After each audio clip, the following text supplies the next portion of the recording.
Hey Compass family, I hope you're having a great week and I hope you're enjoying your spring break. It is time once again for our monthly ministry recap where we look back at the month behind and we celebrate all the good things that God has done in our fellowship. As we look back at February, I'm excited to tell you that there were some amazing things that happened in our fellowship. For one, we saw 2 new life groups launch. Life groups are such an important part of our vision and our mission to be a church that goes beyond Sunday and challenges and equips believers to walk together and follow Christ all throughout their week. Each life group that opens is an opportunity for people to build authentic relationships with their brothers and sisters in Christ from the same church family so that they can be challenged and accountable to all the things that God is asking them to be obedient to as they navigate the challenges of weekly life.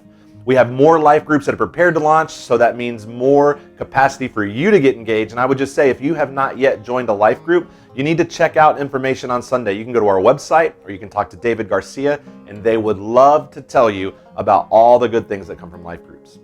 I'm also celebrating our children's ministry's quarterly workshop from this past month, A Grown-Up's Guide to Your Kids' Wiring.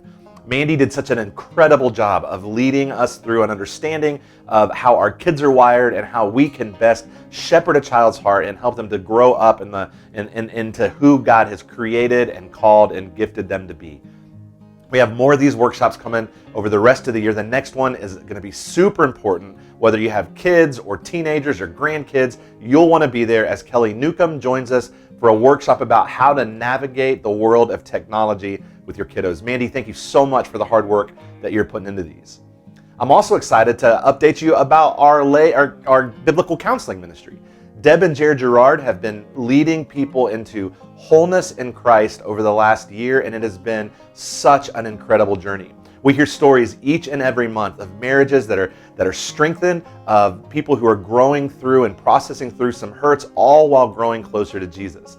This is a ministry that is super close to my heart and one I believe in very deeply. So Deb and Jared, thank you for what you're doing. And I would tell you, if you're interested in biblical counseling or you've got something you'd like to process with a counselor, check us out on the website at compasschurchsa.com or go to the Next Steps corner on Sunday and we'll help you get connected. I'm also pleased to tell you that your response to our call for money to help Agora as they're building their missionary housing in the West Side, that response has been overwhelming.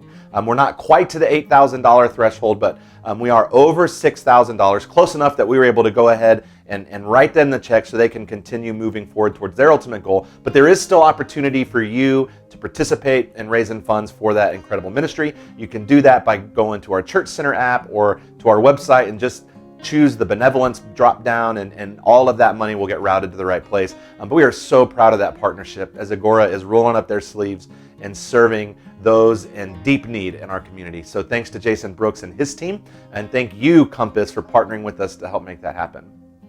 And now it's the fun part. I'm sure it's the part you all tuned in for. Time for that monthly financial update. We told you in February that we were coming out of 3 months of really slow and lower than normal giving. And while we had a slight uptick, I would tell you that February ended much the same way that November, December, and January did. We significantly fell short of our budget projections. Again, God has provided us with a cushion so that we're able to continue to do ministry and continue to pay salaries. So we're good in that way, but we do continue to fall significantly short of our projected budget. Last month in February, we were able to significantly cut spending and expenditures, so that does help. But even with that adjustment and that renewed focus to making sure we're being the best stewards as possible, we still missed that mark. And so I would ask you to prayerfully consider how you could partner with helping us come out of this season and move forward towards the vision that God has given us. If you're already a donor, thank you for what you're doing to support and partner with us. Maybe there's a one-time gift that you can give, or maybe there's some extra giving that you could do for a season to help us bridge the gap. If you've been coming to Compass for a while and you've not yet made the decision to financially support our ministry, I'd ask you to prayerfully consider doing so. Every penny that you give goes directly to helping us fulfill the mission that God has called us to. It is helping us serve your family. It is helping us provide you with excellent programming. And it is also helping us make sure that the gospel is carried to the furthest corners of the world. Our confidence remains high as we know that God is a generous and abundant provider, and He'll meet our needs in the way that He always has. The invitation is for you to partner with Him in doing so. I'll tell you from my own experience that there is something significant that happens when we trust the Lord with our finances in a sacrificial way and then watch Him continue to come through for us. It teaches us to be able to lean on and trust and walk with Jesus even in the biggest areas of our lives. So thank you for your continued support. We look forward to serving you as we walk on into the future, and we're excited to see what March and April brings.